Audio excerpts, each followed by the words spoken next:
Leaving the cave. As you grow up, your social environment tells you what to expect from the reality of your life. Most of the time, you adopt the beliefs of your family environment. State educational institutions also provide you with the appropriate spin that you need to navigate your current social environment without constantly offending people and being called weird. Most people then spend their lives contentedly within these parameters. These parameters are also referred to as reality tunnels. When one has a profound spiritual experience, the walls of this tunnel begin to crumble. They expand. In the aftermath of such a key experience, some complications can arise. Afterwards, you simply no longer understand the world, and it happens that you are no longer compatible with some people around you, or that certain people who have been with you for years can no longer understand you from one day to the next. To explain this, I would like to use an ancient model at this point. It's the so-called allegory of the cave by the philosopher Plato. I will just read some quotes. See people as if they were in an underground cave-like dwelling, which has an entrance open to the light along the entire cave. In this, they have been tied up at the neck and thighs since childhood, so that they stay in the same place and can only look forward, but are unable to turn their heads around because of the tie. But they have light from a fire that burns from above and behind them from a distance. There is a path at the top between the fire and the prisoners, along which you see a wall like the barrier that the jugglers build in front of the spectators, over which they show their tricks. Plato paints a picture of a human being captivated by his own image of reality, and he talks about what happens to him when he breaks his bonds, leaves the cave and sees the sunlight with his own eyes. Then he realizes that there is much more to discover outside the cave, and that his life in the cave was determined by limitations. This realization can certainly lead to a state of shock, because it takes time to integrate such an experience. But the real problem begins when he returns to the cave full of euphoria to tell his companions about his experience. Plato continues. Think about that too. If someone like that were to go down again and sit down on the same stool, wouldn't his eyes be completely full of darkness as he comes so suddenly from the sun? And so, let's say he is with the captives and gets put into the position of interpreting the wall shadows. His eyes are still adjusting to the darkness, and it may take a while before they are. Wouldn't he become a laughingstock? Wouldn't they say, "You have returned from your adventure up there with ruined eyes"? Would they not say that the ascent was a waste of time? And if they had the opportunity, do you suppose that they might raise their hands against him and kill this person who is trying to liberate them to a higher plane? Of course they would. Well, this is where the communication problems with the outside world begin. That's a bit like telling a caterpillar that it's a butterfly in disguise.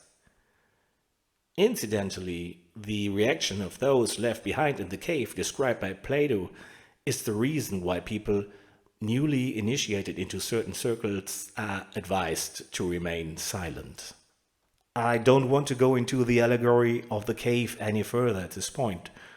It's well worth reading, and I can only recommend taking a look at it. In May 2023, 2 months after I started writing this book, a friend of mine appeared on my terrace one Sunday with a suitcase in his hand. He seemed very excited and told me after I let him in that I was the only one who could help him. Apparently he had had some problems with his wife at home and was standing in my kitchen that day with his suitcase packed. He told me about an experience he had after clearing out his late father's apartment on the North Sea coast. It was all triggered by observing a heavy transport truck in a coastal village at night. The lighting conditions were bizarre due to the high humidity, and the beams of light from the street lamps pulled long threads of light through the hazy atmosphere. Everything suddenly seemed so unreal. The heavy transport and its accompanying convoy turned in front of him into a narrow alley through which, in his opinion, it would not have been able to fit at all. But the heavy transporter still fit. For him, at that moment, it was as if his tried and tested view of reality was collapsing.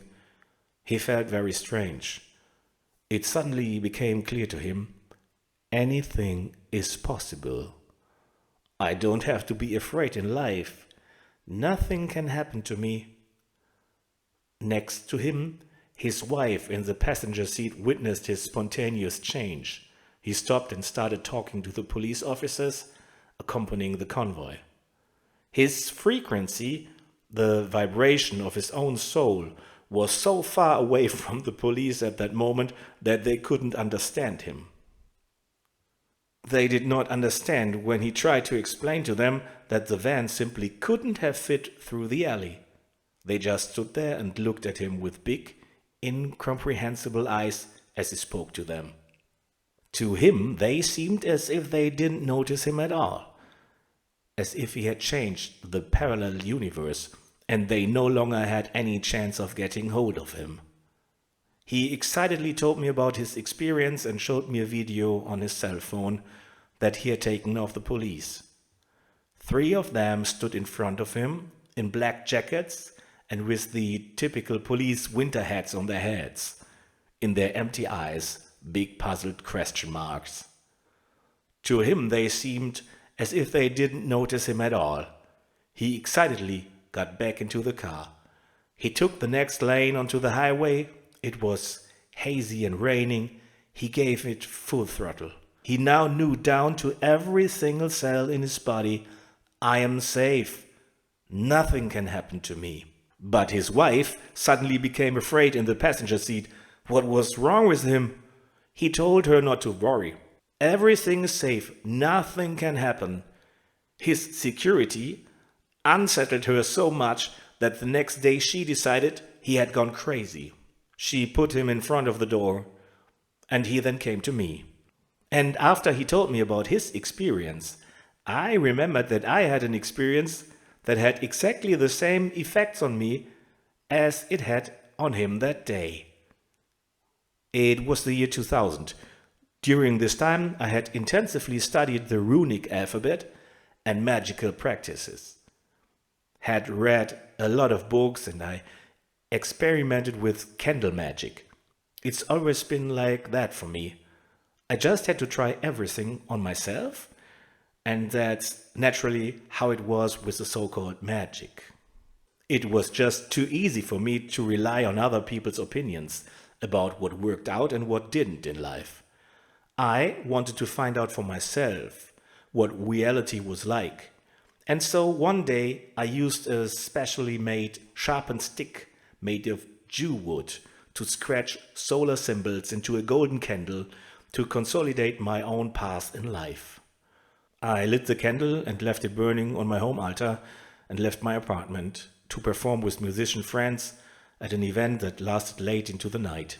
After that, I had to go through half the city on the way home.